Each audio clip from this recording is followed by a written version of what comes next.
Looking for tradespeople you can rely on? Fusion Services are a team of close friends with a family feel, dedicated to keeping your home running smoothly. From electrical work to plumbing and heating, they deliver top-quality solutions with honesty, integrity, and a friendly touch. They treat every project and every customer as a part of their extended family. So whether it's fixing a fault, upgrading your heating, or tackling a plumbing emergency, trust Fusion Services to get the job done right. Call them today on 020 8050 0548 or visit we-r-fusion.co.uk to book your service.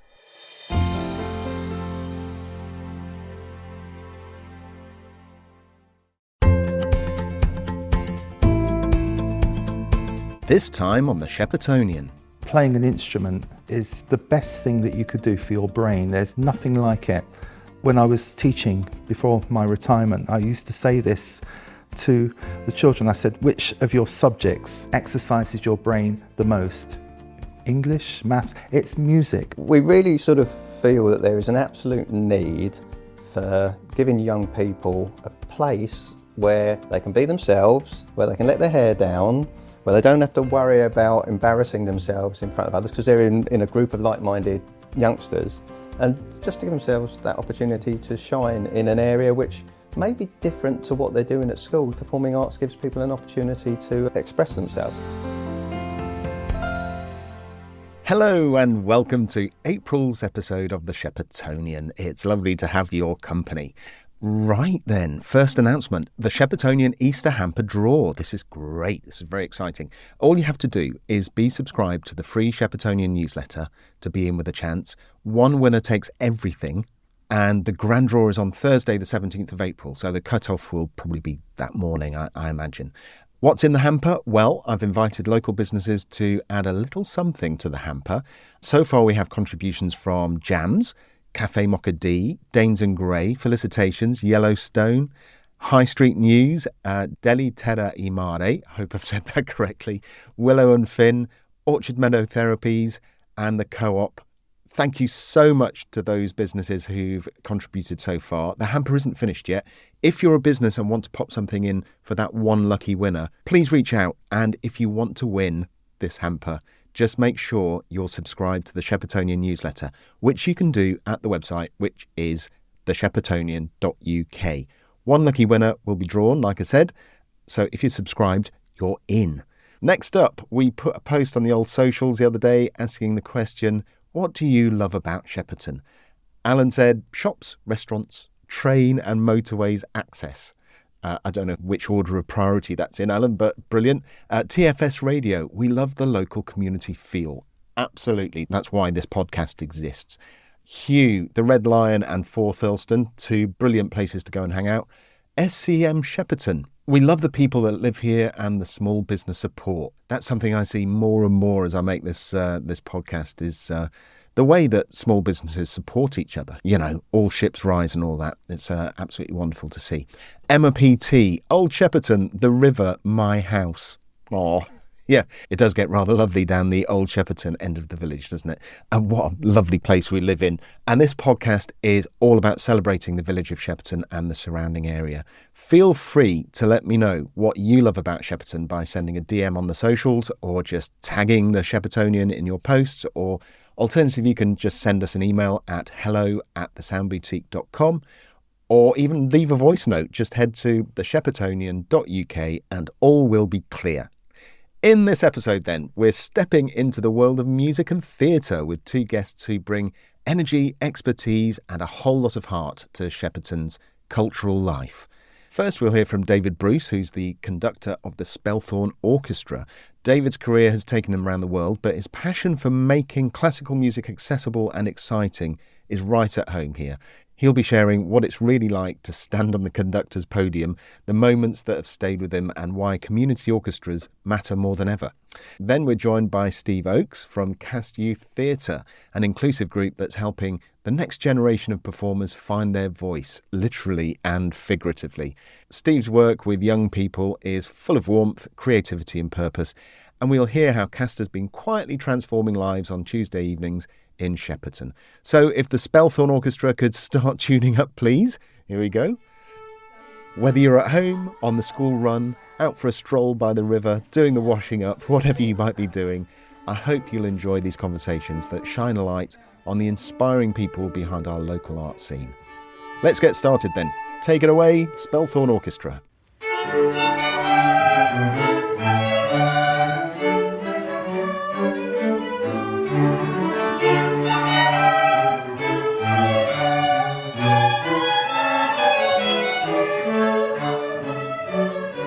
We are sitting in the parish centre of St Nicholas Church of Church Square, Shepperton. You will know it from that very picturesque, the south of the High Street, that very picturesque square with the church.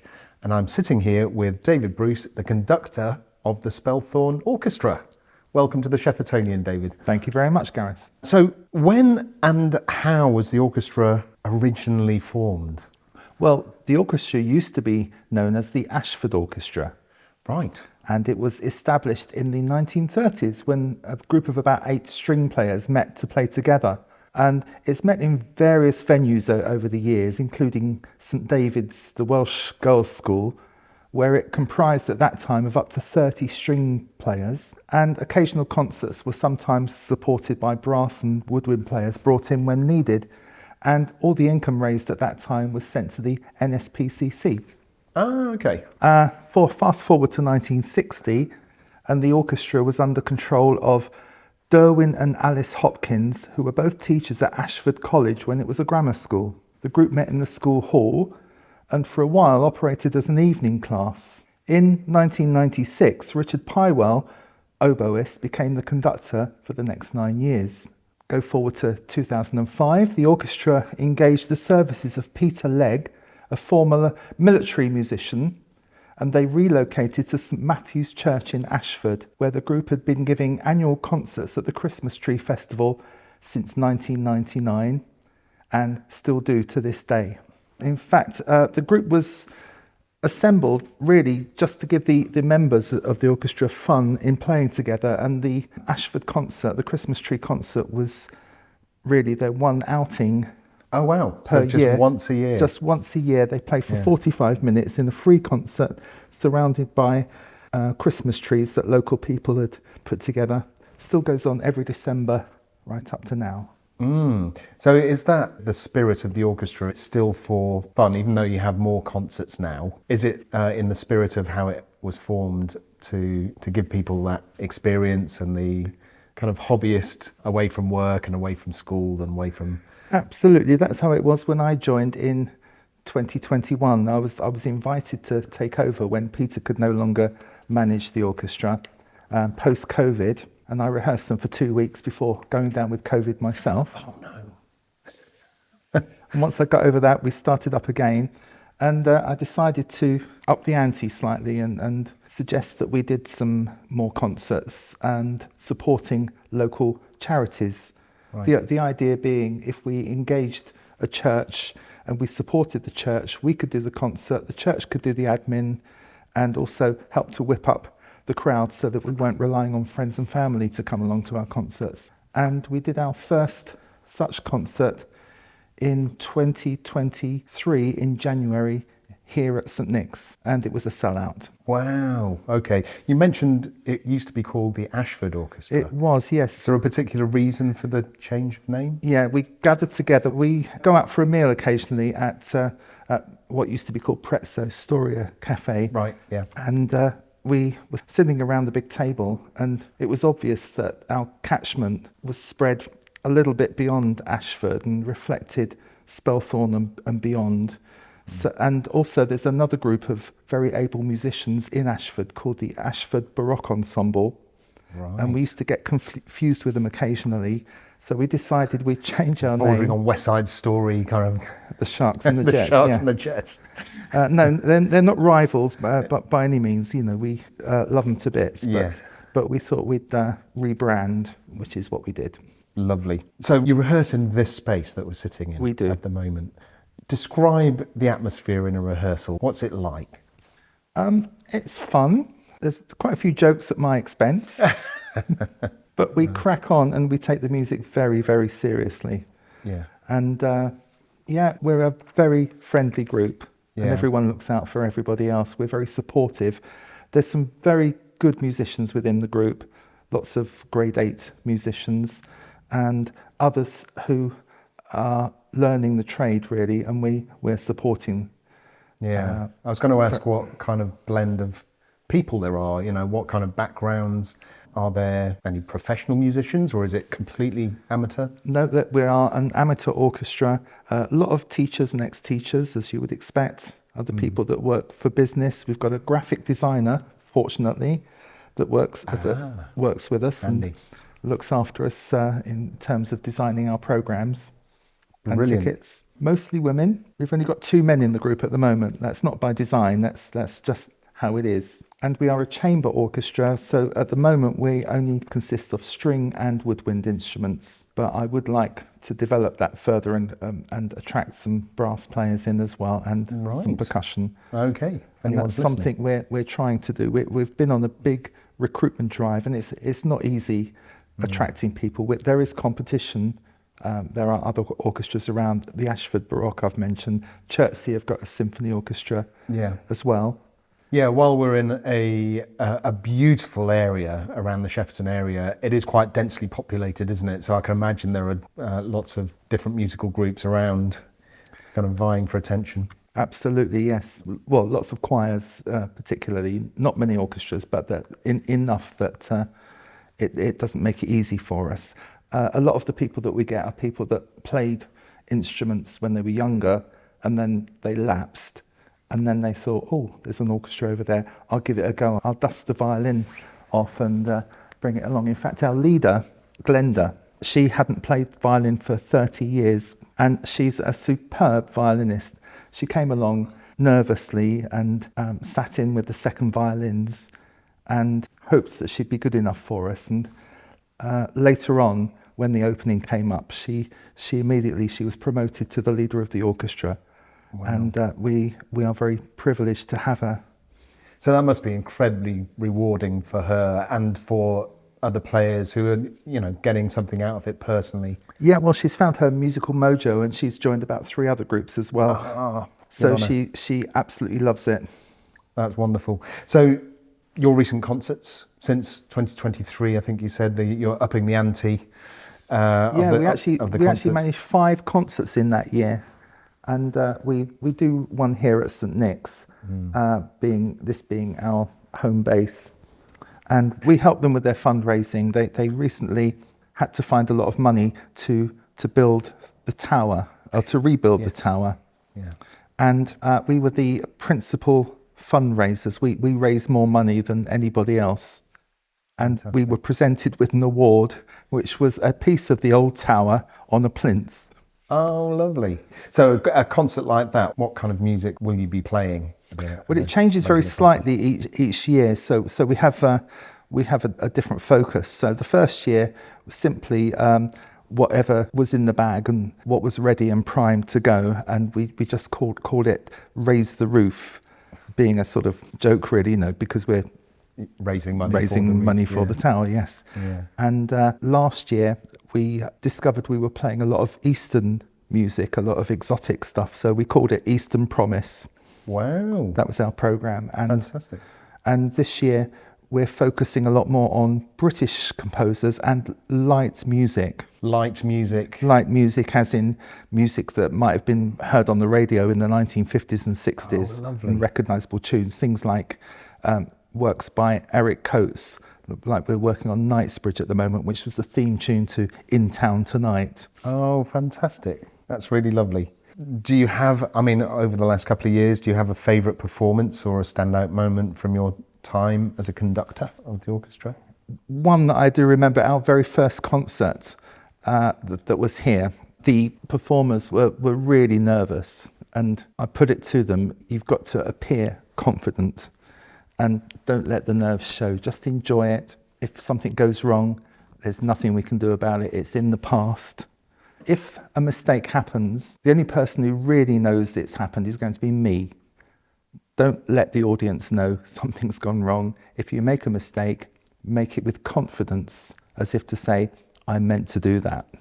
That's part of the music. and Excellent. it'll pass. Yeah. And in that first concert, you could just tell there was a look of fear on the faces as we opened. And the audience were really appreciative. They clapped, and it was a long applause. And there was a look of surprise as if, oh, they're really enjoying this. And by the time we got to the interval, they were really buoyed up and happy and enjoying it. And There was more. something about the community of live music, of gathering in a place, isn't there? And, you know, even if it's not a professional orchestra, it's an amateur orchestra, they're coming, you know, your players are giving up their time to come together and do this. I think there's something really special in that, which obviously they noticed on the night, the audience. Well, the audiences here, they really appreciate the fact that we tend to do shorter pieces. We're not going to hit them with a Mahler symphony. The ring cycle or something. And yeah, short and punchy, and there are things in there that people will recognise, which I think is always a good thing when you go to a concert. I've been to so many proms where you get a new work which is atonal and challenging to listen to, right, and everyone claps politely, thinking, come on, bring on the Beethoven. And then they say, oh, and the composer's here in the audience tonight. And up they get, and you think, oh, a little bit more polite applause, because we're British. So you concentrate on the enjoyable programme. We try to challenge, but we also present, you know, we do a bit of both. We'll find pieces that do challenge, but within our programme, we always try to finish on pieces that are more recognisable. The crowd pleasers. Towards the end, when people are tired, yes. Yeah. You mentioned about a recruitment drive. Yes. Well, currently we're looking for bassoon players. We need an extra oboe player. Okay. We really need another double bass player. We need another viola player. So if I can get those, I'll be really happy. And then searching for the brass players is a little bit further into the distance. I was contacted this week by a French horn player who attended Christchurch in Staines, where we'd played the week before, and had missed our concert, heard all about it, and then he called me up offering his services, and halfway through the call he suddenly realised we rehearsed on a Tuesday when his other band practices. What a shame. So it was a non-starter really. Okay. But he said, you know, if we needed him for anything special, we could call on him. So it's a start in a way. If musicians are interested in joining, how can they get in touch? What's the best way? On the programme and also on Facebook, we reach out to people. We're going to have a website going up quite soon, so they'll find a way if they spot us. We've got a very high profile on Facebook and in the social groups. So Shepperton Now, Ashford groups, Staines, etc. So we're there all the time, always popping up, and people recognise me and say, "Oh, I keep seeing your face on Facebook." Yeah, smiling away, which is a good sign. Absolutely, yes. I'll put a link to that Facebook group in the show notes for the podcast. In terms of if musicians want to join, what kind of level of experience would you expect from new members? What I'd expect is a willingness to join and to learn as well. Like our bass player, his stepdaughter was with the group for a while. She joined at the age of 15. She's going off to college now, so she's no longer with us. But she happened to mention that her stepdad played the double bass. And I said, that's very interesting. Can we get him along? And he had no experience at all of playing with an orchestra, and came along, was totally bemused initially. And I said, look, here's the music. If you can hit the first note in each bar, I'll be happy. Anything else, I'll see as a bonus. And he's been learning as he's been going along, and we all love him to bits. And he's really progressed and improved. That's amazing. So how many players do you have currently? We currently have about 18. 18. They're all on their own personal musical journey, really, aren't they? They're all, progressing in their own way, at their own speed. Yes, we are a few down at the moment as well, through various reasons, illnesses and other things I won't go into. But we are expecting soon to get back to our full complement. So one last question on the recruitment. If someone is thinking then about picking up their instrument again and joining an orchestra, what would you say to them? Go for it. Yeah, don't hold back. If you don't do it, you'll regret it, and you'll be wondering, what if only I'd done that. Yeah. And it's life-changing. It's also very good for you. I mean, playing an instrument is the best thing that you could do for your brain. There's nothing like it. When I was teaching before my retirement, I used to say this to the children. I said, which of your subjects exercises your brain the most? English, maths? It's music, because you're coordinating everything. First of all, you're hearing the music, you're reading the music, you're working both hands to play your instrument, and all of those things, it's like fireworks going off inside your head, and your brain gets an absolute maximum workout, and there's nothing else that compares to playing an instrument. David Bruce, conductor of the Spelthorne Orchestra, thank you ever so much. Thank you very much.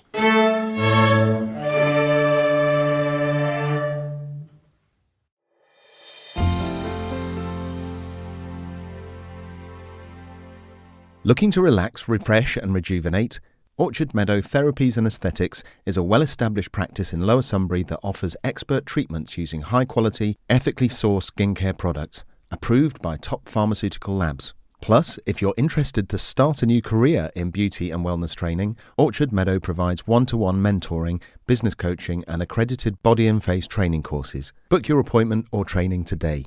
Call 07565 678 319 or email orchardmeadowtherapies@aol.com. Rediscover your best self at Orchard Meadow Therapies.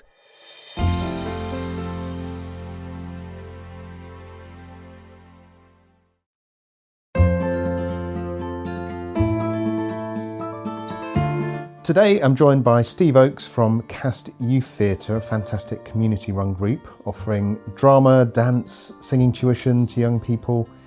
Cast has been running since 1990, but only recently launched in Shepperton in 2024, if I'm correct. That's correct, yeah.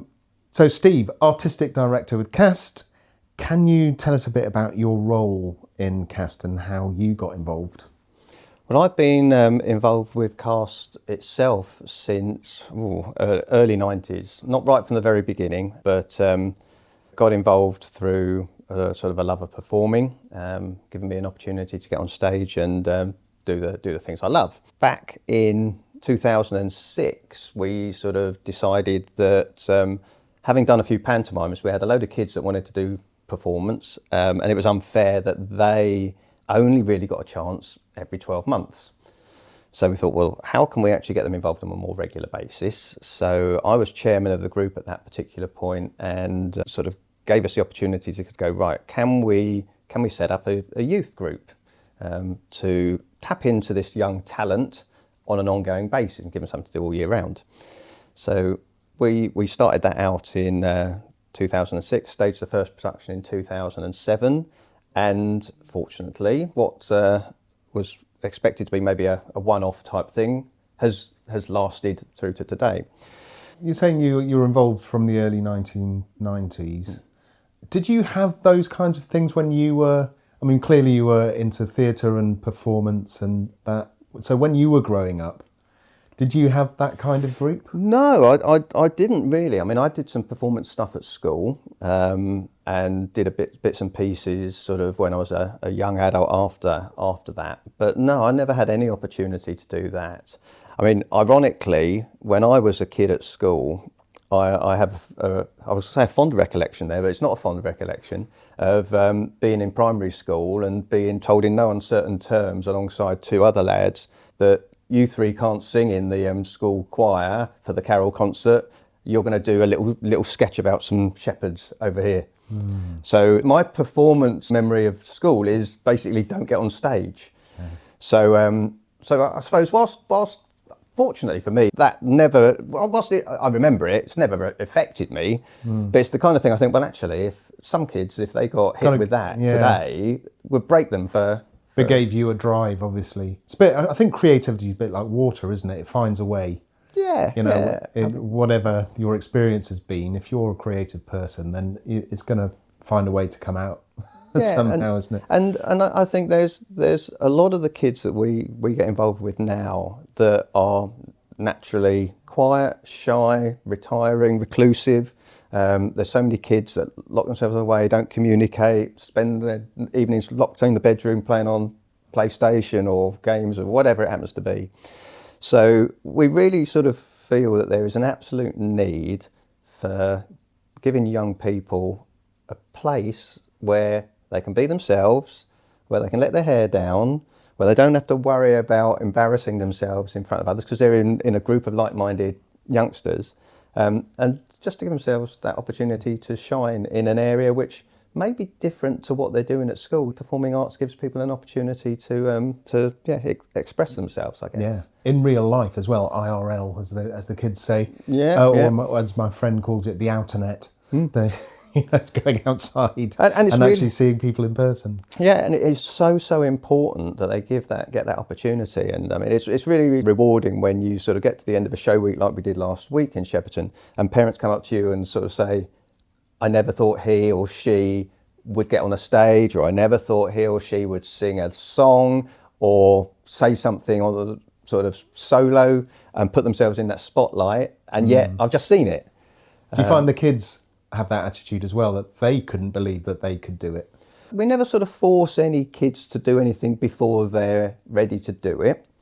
However, we have a good team of people, both volunteers and professional people, who are very good at observing what capabilities and talents there are within young people, and to bring it out of them and give them the confidence to show it. At the right time, though. If we feel that they're ready for it, we'll try and make them confident to get up there and do it. But if someone sort of says, I don't want to do it on my own at the moment, then equally, we're not going to pressurise them to do it. If it takes us 2-3 years to get to that stage, then so be it. If it takes us 2 or 3 weeks, then it's a bonus. Fantastic.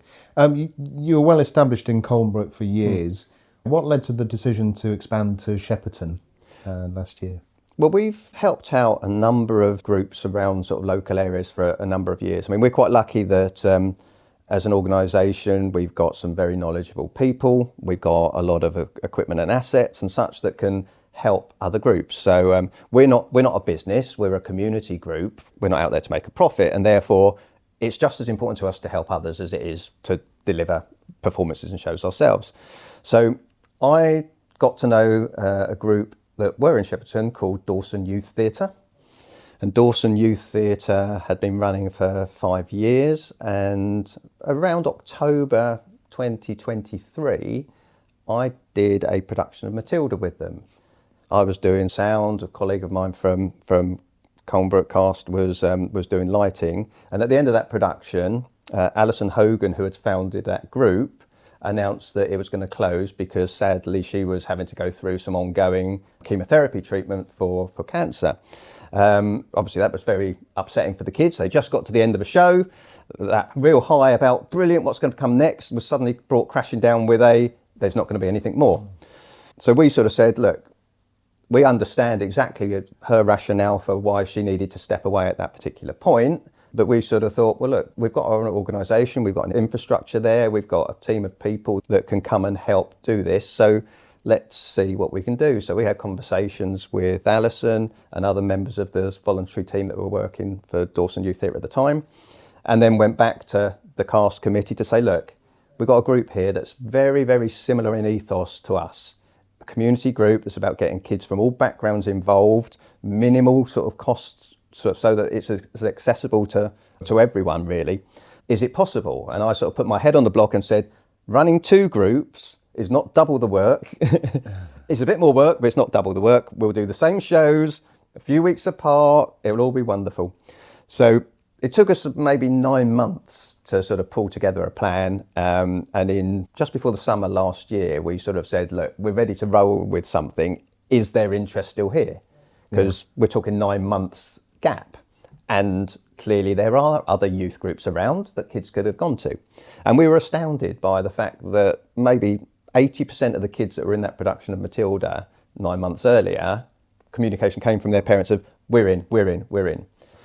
Great. And I think that's partly because of this real family atmosphere and real family bond that had been created by those kids. It wasn't just, I want to go and do theatre. It's, I want to do theatre with this group of people that I've been working with. Well, family's the word, isn't it? Yeah, absolutely. It does become like that. And like a lot of community groups are, you know, no matter what the subject is, or the subject matter. Yeah, absolutely. So we sort of got together. We did a few sessions before summer just to sort of test the water. Surrey County Council kindly sort of gave us access to Shepperton Youth Centre as a base because we needed to find somewhere to operate from. And we then got another 10 kids or so over and above those initial ones as well. So, and is it double the work in hindsight? The plan originally, as I said, was that we would do the same show with both groups 2 or 3 weeks apart. As it happens, when you start looking more closely at the level of sort of ability within the groups, the spread of ages, the spread of boys and girls, it turned out that it just wasn't going to work on this occasion. So we ended up doing School of Rock last year with the new Shepperton group. We're in the midst of setting up for doing Beauty and the Beast in Colnbrook this week. So not only is it 2 separate shows, it's in 2 consecutive weeks as well. So we went straight from sort of a set striking Cecil Hepworth Playhouse on Saturday night into sort of setting up a new show on Sunday morning. So yeah, we're gluttons for punishment. So it probably has been twice as much work on this occasion. But twice as satisfying as well. Very much so. And that's what I was coming to. When you're standing either in the wings on a show night or in the audience on a show night and you see the joy and satisfaction that what you've done has given to the kids, you could do as much hard work as you want. It all pays back. So when you get together as a group, what does a typical session look like? If we were working towards a show, we meet for 2 hours. We'll have a kind of a warm-up game type sort of bit to begin with, just to sort of get everyone moving, loosen up, particularly because there'll have been a long day at school probably before that. And then we break into a mix, really, depending on the production, of a bit of singing, a bit of dancing, a bit of acting, splitting up into groups. We limit the number of kids that we have involved is sort of around the sort of 30, 35 number. We feel that that is sort of the right kind of numbers to give us the opportunity to spend valuable time and quality time with each of them. So if we're working towards a show, then obviously there's quite a strict planned sort of schedule because we have to get from A to Z in a period of time.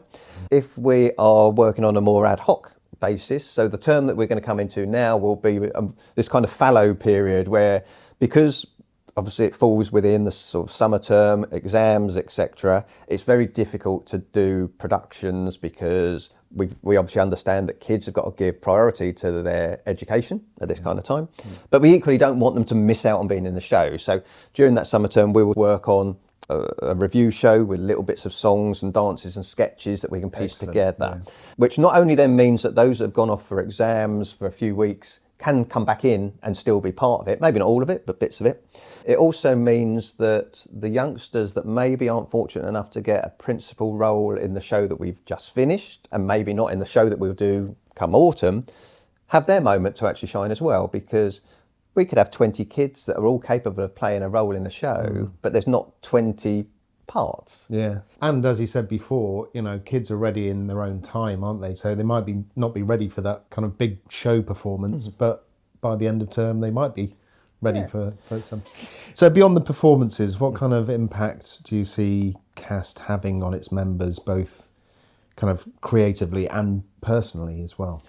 It's very much about building confidence and developing skills for life. Everything you learn within a sort of performing arts environment has values outside of that. And we found that even ex-students that have gone off to study musical theatre and such like haven't necessarily gone on to become professional performers, but they've got good presentation skills, good confidence, ability to work with other people, so going on into teaching and such like. I would add to that, you know, creatively finishing something. Yeah. Absolutely. Starting something and seeing it through all the way to the end. Being in a show is not just about rocking up when you fancy it, it's about turning up every week. It's not just about you, because if you don't feel 100% up to it and I'll give it a miss this day, if you're the lead man or the lead woman and you're not there, it's not just impacting your rehearsing, it's impacting the person you're playing opposite or the people that are in the scenes with you. It's very much a team thing. You work together, you work hard together, but then you enjoy the highs together at the end of it. So School of Rock and Beauty and the Beast, by the time this goes out, will be over. So what's, especially for the Shepperton group, what's the next big thing? Well, this is a very good question, and I'd love to be able to sort of give you a sort of a preview of exactly what we're doing. But we're in that kind of, we've taken a few days break. Well, I say we've taken a few days break. I haven't taken any break yet, but the team are generally on a few days break to sort of get their breath back. We have an after show party scheduled for next Tuesday for the kids to let their hair down and sort of celebrate their week of success. And then we'll all get together to work out what comes next. If someone's listening and wants to get involved, whether that's a young person who wants to get on the stage or a volunteer, how can they do that? Well, they can either drop us an email to express an interest, which is shepperton@castyouththeatre.org.uk. They can also keep an eye on a platform called Class for Kids. We list all our classes through that platform, and we'll get those up and running within the next week or so, ready for next term. There will be trial place opportunities there where kids can then come along, book in for a week, see what they feel like, don't have to pay anything, see if they like it. And if they do, brilliant. We're quite lucky that most kids do tend to hang around, but we equally understand that sometimes it doesn't fit. So yeah, so if they keep an eye on Class for Kids, they will be able to register through that as well. Or they can just go to our website, which is castyouththeatre.org.uk, where they can actually get a bit more information, drop us a message, ask some questions, and we'll be only too happy to help. Brilliant. Final thought. So what's the one thing that you'd like the Shepperton community to know about Cast Youth Theatre? I think it's really that we're a group of people that I think understand the mix of kids that are out there today.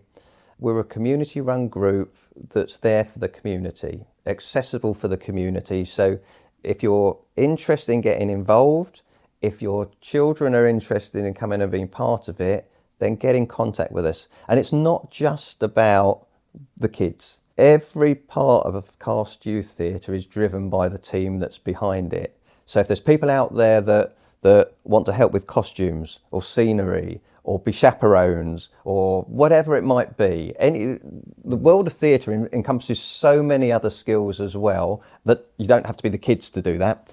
But the bigger the team of people we have to actually take on those roles and help at a show night as a community means we can continue doing what we're doing and do that better in the future as well. Oh, fantastic. Steve, thank you very much for joining me. It's brilliant to have a group like Cast in Shepperton. Can't wait to see what's next for you. Thank you. What's going on in Shepperton? Sponsored by Shepperton Matters. Right, let's see what's going on in and around Shepperton in April. Quite a few dates for your diary here. From April the 1st, there's NHS free COVID-19 vaccinations starting at Trio Pharmacy. On Friday the 4th of April from 5 to 10 p.m, there's a charity fundraising event at the Hazelwood Training Ground, Hazelwood Drive. It's a firewalk event. Ooh. Do you want to try or come and support the brave? On Saturday the 5th of April at 11 a.m. to 1 p.m, it's an Easter egg hunt. Shepperton Preschool, Glebeland Garden, Shepperton. And that's £2 entry, hunt, crafts, games, fun, and a prize for everyone. Chocolate. Sunday the 6th of April, 12:15, Sam Sweeney live at the Riverhouse Barn Art Centre in Walton-on-Thames. Also on Sunday the 6th of April, 2 to 4 p.m, there's a shamanic mystical breathwork workshop. That's at Serenity Yoga and Pilates Studio, which is in Fitbox on the High Street, that's 80 High Street, for letting go and releasing emotional heaviness. Monday the 7th of April at 10:30 a.m, there's Fit Steps with Ingrida. I hope I've said your name correctly there. That's also at Serenity Yoga and Pilates Studio. It's a taster class, so go and see what it's all about. Wednesday the 9th of April at 1 p.m, there's a lunchtime concert. That's back at the Riverhouse Barn in Walton. And that's Charlotte Caslin plays cello and Kumi Matsuo plays piano. The cafe will be serving a special 2-course lunch at 12 p.m. So you need to book for that. Details are in the newsletter. Monday the 14th of April, 2:30 to 4:30 p.m. This is a brilliant idea. Leyland Good Neighbours. Leyland Good Neighbours invite you for an afternoon tea. Bring your neighbours and friends and meet new locals. Tea and cake. Leyland Village Hall. What's not to like? Saturday the 19th of April at 11 a.m. Ashford Easter Trail. Start and finish at the Scott Freeman Gardens opposite St James School. £1 per family. Easter prizes. Chocolate again. Tuesday the 22nd of April at 8 p.m. It's Oatlands Park and Grotto in the Theatre of Halliford School, Russell Road. And that's by Nick Pollard. It's the subject of the next meeting of the Sunbury and Shepperton Local History Society. All are welcome. Admission £2 to non-members. Then, Friday the 25th to Saturday the 26th of April, there's a 24-hour skiffing challenge and open day. This is great. Sunbury Skiff and Punting Club, Desborough Sailing Club on Ferry Lane. So if you fancy learning to skiff, you can get a free taster, and they're running a 24-hour fundraiser to support the maintenance of the boats. Friday the 25th of April, 7:30 to 9:45 p.m, it's Forest Hill Owls. It's a Runnymede jazz concert, and it'll be a return of the popular Forest Hill Owls. That's at the Addlestone Centre, Garfield Road, Addlestone. Tickets are £12 for members, and non-members pay £14 at the door, which opens at 7 p.m, and there's a licensed bar. And finally, Saturday 26th of April, 9 a.m. to 12 p.m, Ladies That Lift Open Day. This is at the Tun, Ferry Lane. This is a free event and all are welcome. Lift confidently and safely in a small group of awesome women. What a great idea. And that's what's going on in and around Shepperton in April. For all the details, just make sure you're subscribed to the newsletter, which you can find at thesheppertonian.uk. And remember, you'll be in with a chance to win that Easter hamper if you do. Right, let's get on to the Sheppertonian shout-outs. Hear this, the Sheppertonian shout-out. Okay, we have quite a few Sheppertonian shout-outs for this episode. Let's get cracking then. Rhiannon says, we are lucky to have had so many friendly faces around for so long. Yags, Quality Fruit and Veg, Jack's, Village Bakery and Tom and Sharon at the post office, they all really deserve a shout-out as it's tough at the moment. But some newer businesses which I specifically love visiting are the ladies at Get Beautiful Shepperton. Their attention and care is next level. Grabbing food from Miguel at Smoky Boys and from Abby at Number 3 Pizza. They're not just businesses, but people who have put in so many hours to get their dreams up and running and really deserve to be supported. This week I had my hair coloured with Lindsay at Heart Shaped Locks, and it was absolutely fantastic. There are amazingly too many to name in Shepperton. These guys all feel more like friends now. I hope they stick around for many years to come. Pippa says Tasha at Shepperton Home Care. Fantastic shop, full of so much amazing stuff, and if she hasn't got it, she'll try and get it for you. She's lovely with the children that come into the shop, and the dogs enjoy the treats she gives them, and they're allowed in the shop too. Tasha also worked so hard during lockdown serving the village from the doorway of the store. Celia says Serenity Yoga and Pilates Studio is fantastic. Pam is so enthusiastic and knowledgeable with so many classes throughout the week. She's helped me get my mojo back with exercise. Leah says, my faves in and around Shepperton are Cafe Mocha D, best coffee in my opinion, and such friendly staff who remember you and make you feel welcome and cared for on every visit. Pam at Serenity Yoga and Pilates, she's got such a calming approach and she gives you so much support, a true legend. And lastly, SCM Surrey Car Maintenance. Anytime I've needed help, the lads here have always helped and advised me again. Customer service is brilliant. Julie says the team at Colour Me Crazy are amazing. The service is fantastic, great stylists and friendly. I'd recommend to anyone to get their hair done there. Fiona says, shout out to the fabulous Kelly Stewart for always putting a smile on my face during choir rehearsal every Monday evening and for her hard work and dedication to the dementia choir. Stuart says, big shout out for Storia. I've been there 3 times in the last few months, 2 of those visits for big family occasions. Each time the food has been fantastic and the staff and service excellent. Can't recommend enough. And finally, Rose says, I love the new newsagent convenience shop on Station Road. The owner is really friendly, it's always cosy and warm, and he's really organised, which makes collecting a parcel really quick and easy. So there you go. Don't forget you can give a Sheppertonian shout out to individuals as well. It doesn't have to be businesses or community groups, but it's lovely to hear your experiences. Thank you for joining me on this episode of the Sheppertonian. Don't forget to sign up for the newsletter if you want links to anything you've heard in this show. And good luck in the Easter hamper draw if you do. And until next time, I'll see you around.